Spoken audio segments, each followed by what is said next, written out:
webinar today is all around sales.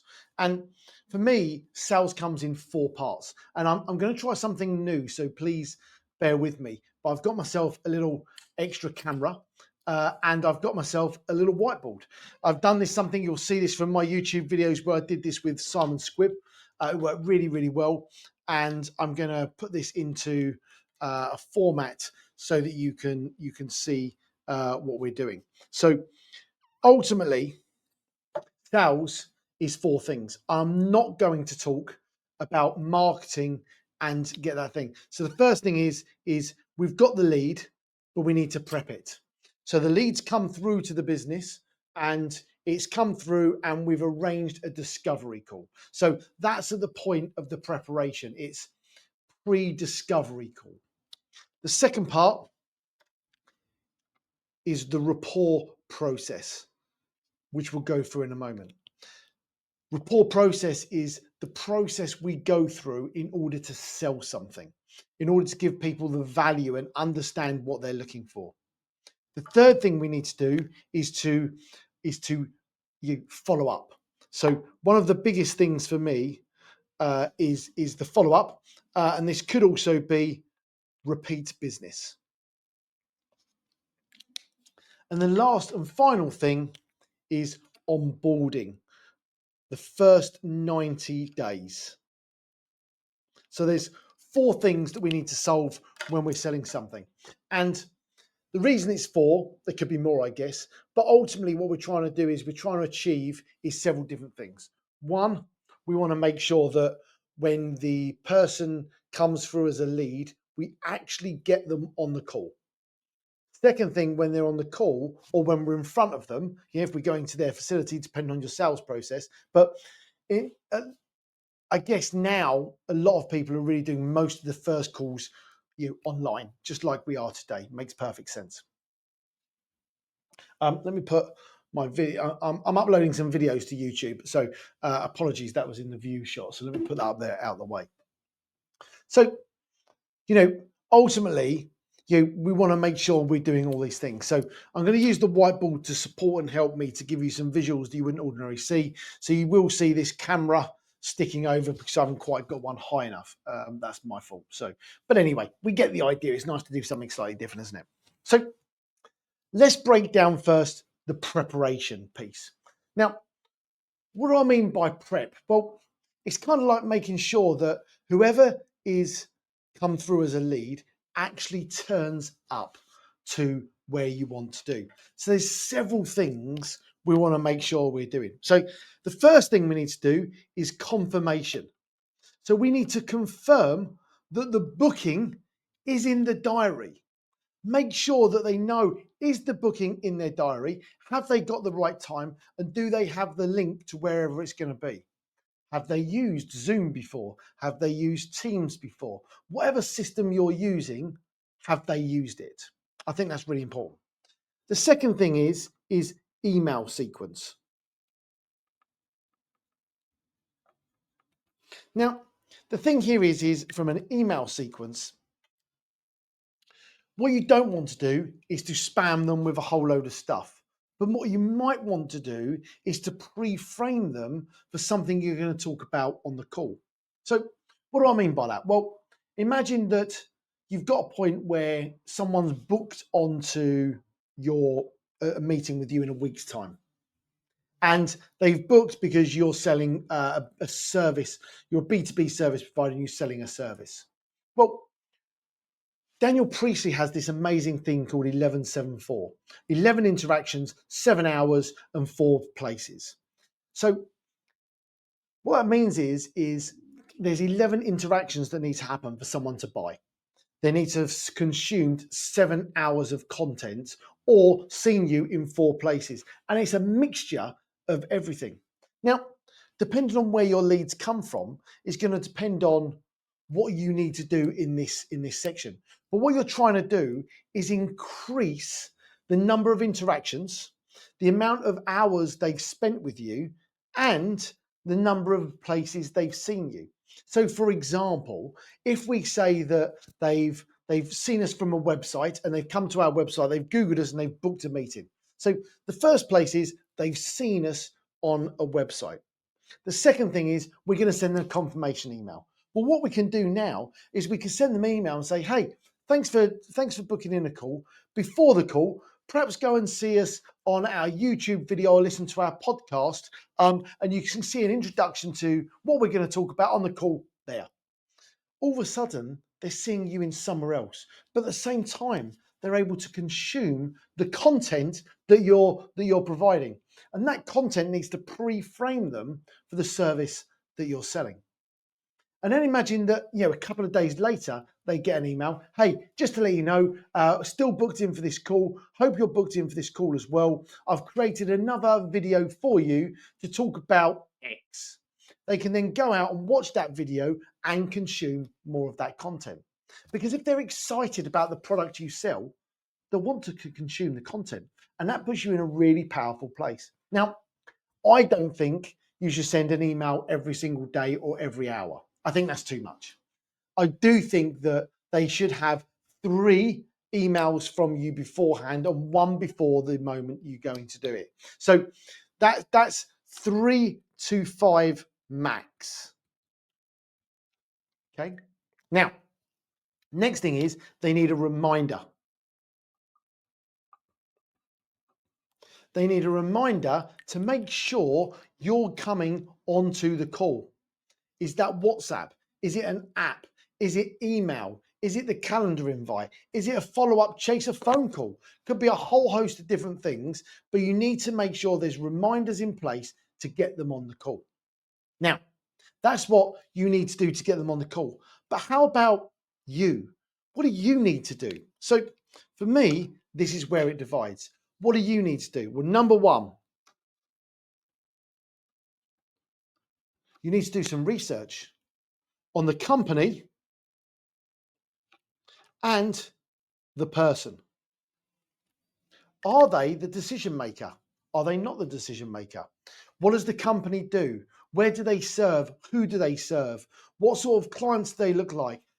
Understanding a little bit of information about this business before it comes on will enable you to make sure you're ready for it. I guess the one thing you could add in for the client to do is a questionnaire. Could you get them to answer a survey of some sort in order to make sure that you're getting the right person on the call? Okay, so we can then do some research, and perhaps the research could come from the questionnaire. So if the client does a question, or potential client answers 5 questions, they'll tell the questions, the survey, more than they'll tell you. For example, they're more likely to say to a widget on a website how much turnover they've got and how many people they employ than they will be to you directly. So it gives you a really good understanding. So you're going to do a little bit of research about the company and the person before they come on the call to give you the best opportunity to prepare for what they do. That could be just going onto their LinkedIn pages. Just a little bit of basic information. Now, the person that's coming on the call, what would be really cool to notice is if you go onto their LinkedIn page and they can see that they're a massive sailor, just like I am, then it'd be cool to say, hey, I see you love your sailing. When was the last time you went? And you'd be like, oh, sugar, I haven't been for a while. But you see where I'm going, right? It gives you the opportunity to understand the person and to enable it to make it work. All right. So they're the things that I do before the call. They're the things we talked about to our sales teams to do before the call, both from the client's perspective, from a marketing, and you can call this marketing, and internally. We want to make sure that we're doing everything to make sure the client turns up from the call. There's nothing worse than the person not turning up, right? Okay, so that's the first thing. Running a business that's turning over between 1 and 3 million can feel like a solitary journey. But what if you could tap into a supportive community dedicated to helping you overcome obstacles and consistently scale? Our free STEMS community is just that, a space where business leaders like you come together for practical advice, support, and invaluable insights.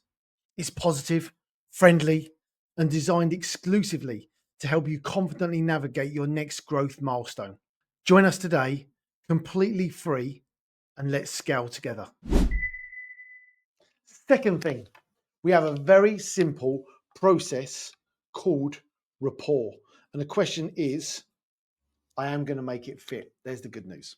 All right. So what do I mean by rapport? Well, rapport is an acronym to sell. It's a sales process that if you remember where you are in the process, you're never going to get lost. Have you ever had that moment where you're talking to a client and you're sort of just bimbling along? You're bimbling along and you don't know where you are and what you're talking about. That's because you don't have a process like this. It's kind of like making sure that as you go through, you're understanding exactly what you want. It's the exact steps to take to succeed. Now, for me, this is important because it means that it's giving you the best chance to succeed. It's giving you the moment to think, okay, where I am in this process, how do I get to the next step? Have I qualified this person? Are they going to be a right client for us? Are they not going to be the right client for us? And can we move on to the next step? Now, most people get this wrong. And the reason most people get this wrong is because they don't follow a process. They don't understand that in order to sell something, you need to go through the basics. You need to understand the client. You need to understand what they're trying to achieve. So this is what you should do. So the first thing is no jokes, build a rapport. What do I mean by that? Get to know them, ask them questions, find out about them. This is about your opportunity to just build a relationship with this person. The more money you're going to ask for them, the longer you need to spend in this time. Different cultures have different values around this. When you're working in the States, you need to spend more time here. When you're dealing with China and Asia, you spend less time here. They want to get straight down to the business, straight into the facts and figures, right? So bear in mind, different cultures have different options or different processes. But this is what I use in virtually every single scenario. So I'm building a rapport. Now, depending on the relationship you've got with them, if it's a cold call, you're going to need to spend more time here. But sometimes this feels just a bit weird. Sometimes it's like, I can feel you're just trying to get to know me, just to try and sell me something. Don't drag it on. Like, don't feel like you've got to ask questions for the sake of it. If you're on a call like this, you can ask questions. Hey, what's the favorite book you've got over there? Oh, well, the one I'm talking about at the moment is Never Lose a Customer Again. This is the one I'm reading. But what's going on in that book? And then just talk through it, right? I remember we was talking to a client or potential client, and he had a guitar in the background. And I was like, hey, let's have a look at a guitar. Can you play it? Yeah. Give us a little go. And he gave us a little tune. It was amazing. Like, use the environment that they're surrounded by. Now, obviously, if they've just got a plain white grid wall with red and green on it behind them, be like, hey, that looks pretty fancy. What do you do with that for? Oh, well, I do some podcasts on it. And you see how you can develop that conversation. If they've just got a plain white wall, don't overthink it. Don't start, oh, is there anything behind that wall? Is it what don't go there. You're aiming to build rapport with the client. Now, the next thing, and this can come hand in hand, is aim. What's the aim from you for the call? What's the aim from them for the call? How long are they going to be on the call? What sort of time frame have they got? Are they the decision maker? Are you in a position to make a decision today? You're sort of asking questions to make sure, have you got a free diary for this 30 minutes? No, I don't. Okay, let's rebook. Because you want people's undivided attention. Are you the decision maker? Have you got time to go through this today? And are you in a position where you're not surrounded by noise that's going to make sure that we're able to get on with this and make this happen? I don't want to waste your time and you don't want to waste my time. And we're really trying to get that aim right at the beginning. We want to make sure that we're, quite often when I'm doing my introductory discovery calls from an acquisition perspective, like my aim here is, hey, look, we want to get to know your business, see if it's right for us. You want to make sure and work out whether I'm a good fit for your business so I don't take over your business and screw it up. You want to make sure that I'm the right person to take over that business. All of that is in the aim section. We're just trying to make it really clear what we're here to do and what we're here to discuss. Perhaps where they come from. If it was a referral from someone else, what you need to do and add into that. So that's the first couple of steps. Having a conversation, getting to know them, but also stating the aim of why you're both there and what they've come to you for. Right? Now, next one is probably the most important. Probe. We need to probe. Now, what do I mean by that? Well, we need to ask some questions. We need to understand what it is they're looking for. We need to understand what their pain is and what their problems are. For me, this is the big one. What is their pain? Because what we're trying to do is to take them, let me use a different color from this. We're trying to take them from their pain to use your service to where they want to get to. Yeah. This is where they are. This is where they want to get to. And you've got to show them that your product is the right thing. You can only do that if you know what their problem is. So we have to ask questions, and we have to ask a lot of questions. We can use open and closed questions. Yes, open question, ask a question gives a long answer, and we can ask closed questions to get a definitive answer. An example of that might be, can you talk me through how? By using the words talk me through gives them an idea. They've got to talk you through it, right? If you say, sorry, can I just clarify that this is this? Did you say this? Yes, I did. Great, excellent. You can use those situations to generate conversation. I have an 80-20 rule. They should be talking at least 80% of the time. In fact, at this time, they should be speaking 198% of the time. You're really trying to understand their business, what they do, how they do it. And the reason you're doing that is twofold. One, to make sure that you're a right fit for them. And two, that they are the right fit for you. Are they your ICP? Are they the level of client that you want them to be? The problem you have with salespeople is they just want to sell stuff. They don't care whether they're right for the business or not right for the business. But you've got to make sure they are right. Are they the right clients that you can serve? Are you going to be able to serve that client? And can you make sure that they're right? And we're going to get onto the onboarding phase later on. So here, what we're really trying to do is to understand their business, what they need and what they need to be solved. Because if we don't do that at this stage, we're just trying to sell them something that we don't really know they need. So we have to make sure we know and understand their pain, because we want to understand and think of pain as their problem, the reason they need your service.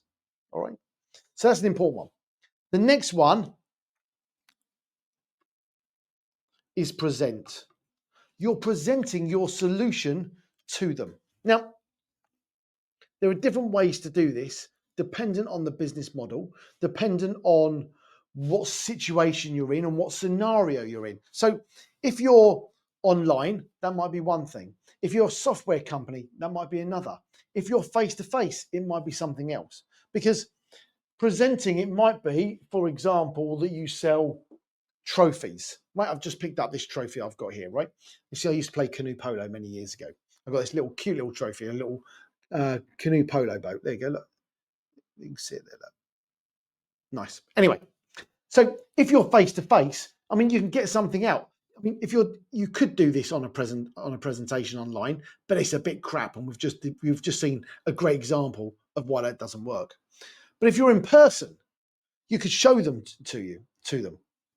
When I worked for Next, which is a retail company here in the UK, I remember there was two things they said you had to do from a sales perspective. One, smile at every customer that comes in. When you smile at someone, they'll naturally smile back to you. Two, what you need to do is get them to feel the product. As soon as they feel the product is in their hand, they're more likely to buy it than at any other time. That's why a lot of, or most places have fitting rooms and changing rooms, so you can go and try something on, right? That's it. So, but if you are presenting a software solution, well, you need to show them the software, don't you? You need to give them a demo. You need to show them, okay, well, based on what you've talked to me about, this is what you need and how you're going to do it. You're solving the pain, and they've already told you that I've got a problem with this, and this is what I need to do, and this is how to do it. Because if you do that correctly, you can present in a way that makes sure you answer all of those questions. And the presenting is presenting your solution in a way that solves the problems from the previous questions. I mean, it's really friggin' simple. The presentation needs to solve the questions, because if you don't, they won't buy from you. Why would they? Your problem doesn't solve your solution doesn't solve their problem. That's it. Now, the next one is objections. Now, for me, objections are only there if you've not done the previous two steps properly. Because if you've understood the client properly, and if you've presented a product that's going to solve their problems, why would they have any objections? They wouldn't, would they? We all know the reality of that is somewhat different. So it's about making sure that when you're doing that, you've got the ability to make sure you can answer those objections. Obviously, some of the objections are, what's the cost? We haven't even got to a cost here. You might not even given them how much the service is, because you're going for a consultative sale. You want them to know that this is the product for them. Therefore, the money is irrelevant. And if in the preparation step here, you've asked them questions like, what's your budget? How many people are in your business? Are you prepared to make an investment today? Or if you ask all of those questions in the preparation piece, when they come on the call, you know that their budget is £1,000 per month. So when you present it and you go through it and you say, this is all going to come in within the budget that you told us in the preparation stage, makes things very, very easy. And the last one is reaching transaction. Ask for the fucking business. Yes, you need to ask for the business. If you don't say, hey, buy my stuff, they won't buy it. So at this point, you've got to sort of basically ask for the business. You've got to say, hey, this is the solution. Let's take a software as an example. You've presented it and they've said, great, this is definitely what we need. Excellent. It's £1,000 a month. Where shall I send the contract? Where would you like to set up the direct debit? How can we get you started? When would you like to start? We have our next cohort starting on the 1st of June, the 1st of July, the 1st of August. Can I get you into which cohort would you like to start in? You've got to ask for the business. Once you've asked for the business, here's the number one rule once you've asked. Don't say anything. You don't say anything until they agree and sign. The person who speaks first loses typically. So you want to make sure you've asked for the business. Hey, when would you like to start? You see, you're waiting for them to answer. Where shall I send the contract? That's what we're aiming to achieve. We're trying to show a place where we've got the business being asked for, and then don't ask. Really simple, really straightforward. That's the rapport process. Rapport, aim, probe, present, objections, reaching transactions. Wherever you are in the sales position, you're going to know where you are. Okay? Ready to confidently scale your business even further? Join our weekly virtual STEMS event, designed specifically for business owners with revenues between 1 and 3 million. Each week, we break down key elements of our proven STEMS philosophy, providing actionable training, supportive insights, and expert guidance you can immediately apply. It's a welcoming environment entirely focused on empowering you to grow sustainably and successfully. Reserve your spot at our next event. It's your opportunity to unlock your next level of business success. Link below. Third piece, follow up. you lose a significant amount of business because you're not following up. What do I mean by that? Well, let's say, for example, you sent the contract through.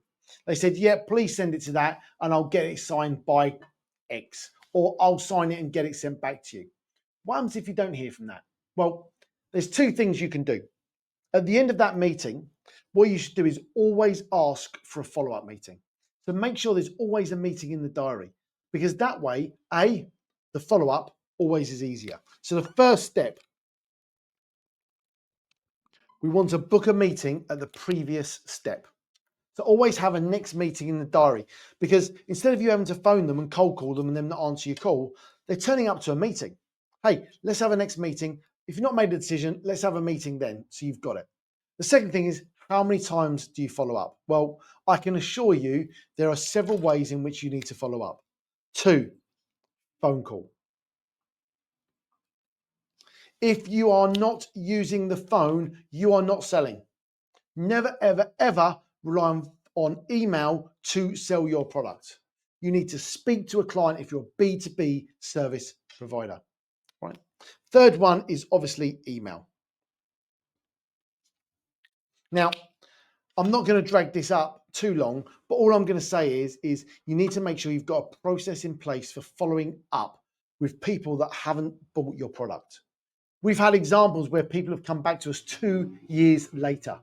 Okay, so what I do is I stretch this out. So I have a 1 day, a 1 week, a 1 month, a 1 quarter, a 1/2 year, and once per year.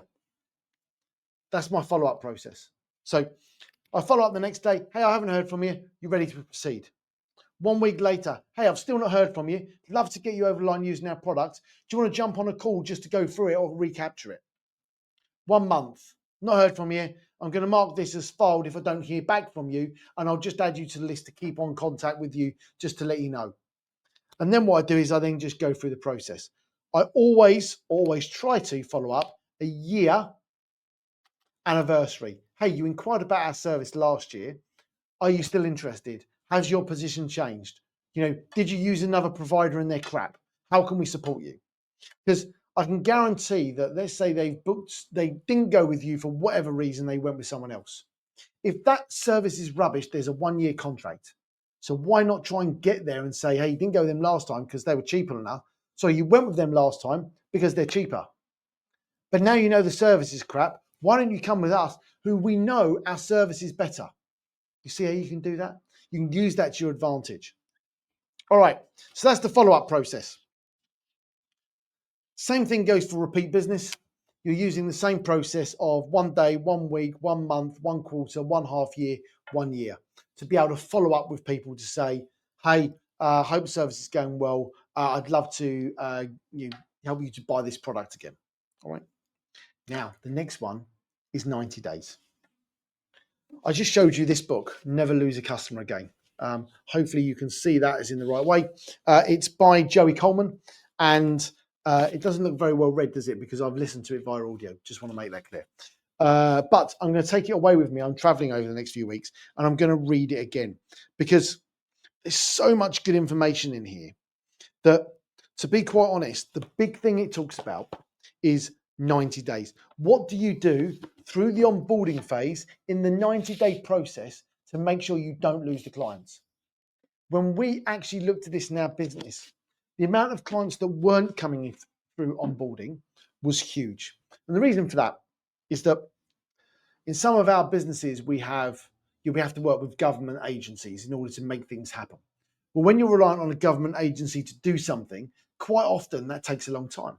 And when it takes a long time, is you're really trying to make sure that you're keeping your customers interested. So what you need is, over a 90-day period, is, especially in software and things like that, is that you're keeping them excited. They want to be excited and they need to use it. If at the end of the 90 days, they're no longer excited, they're not using the product as often as they thought, and it doesn't solve their problem, then you're going to lose the client. So you need to make sure that you're keeping them excited and they've got something to do throughout the process. So if you've got software, you get them to do something every single day for 90 days. If you've got a service business like ours, or some of our business like compliance, when the governments are doing things, you need to make sure that you're keeping them entertained along this journey to do different things. Otherwise, what happens is you get to the 90 days, they get their VAT compliance, their registration, and then you never hear from them again. So ultimately, there's 4 things you need to do from a sales process. 1, you need to do the preparation before the call, both the client and you. The preparation is absolutely critical to make sure that they're the right customer for you and they know what they're doing and they turn up. Secondly, you need to follow the rapport process. R, build a rapport, get to know them. A, state the aim, why they're going to be there, how long they're going to be there, are they the decision maker? P, probe, ask a load of questions. Next P, present, show them your offer and tell them why it solves the problems you've just talked about. O, objections, make sure you're overcoming any objections from their pain to their gain. Reach in transaction, ask for the frigging business, and then keep quiet. That's the rapport process. Third thing, follow up. Make sure you're following up. When you're following up, number 1, get a meeting in the diary for the next meeting, always. Secondly, follow up by phone call and then follow up by email. You do that every first day, first week, first month, first quarter, first half, first year. Constantly on that follow up. And then for repeat business, if it's an annual service, you need to make sure you're following up. For example, here in the UK, we have car MOTs. If you've done the MOT for a client this year, they're going to need an MOT next year, most likely, unless they've sold the car. So why wouldn't you say, hey, just to let you know, your MOT is due next month. Would you like us to book it in? When would you like us to book it in? You know, you'll have a follow-up process for that. And then lastly, you need to make sure you're onboarding your clients into your service over the first 90 days to make sure it's a success. Thank you very much for your time. Thank you for listening, and we look forward to seeing you on the next one. And that's it for this week's episode. If you made it this far, I'd love it if you could spend just one moment to go and like and subscribe, because it really, really helps the channel and it gives us the ability to really bring in the best guests we possibly can. Big shout out to our sponsors, Expandly. Thank you very much for sponsoring this episode. It's an international management tool that enables all of your compliance, all of your logistics, and all of your online sales channels to be centrally managed all in one place. So it's easy for you to use, easy for you to expand, and gives you the ability to compete on a much larger scale with the global businesses. My name's Andy, and this was the Business Insider Secrets podcast.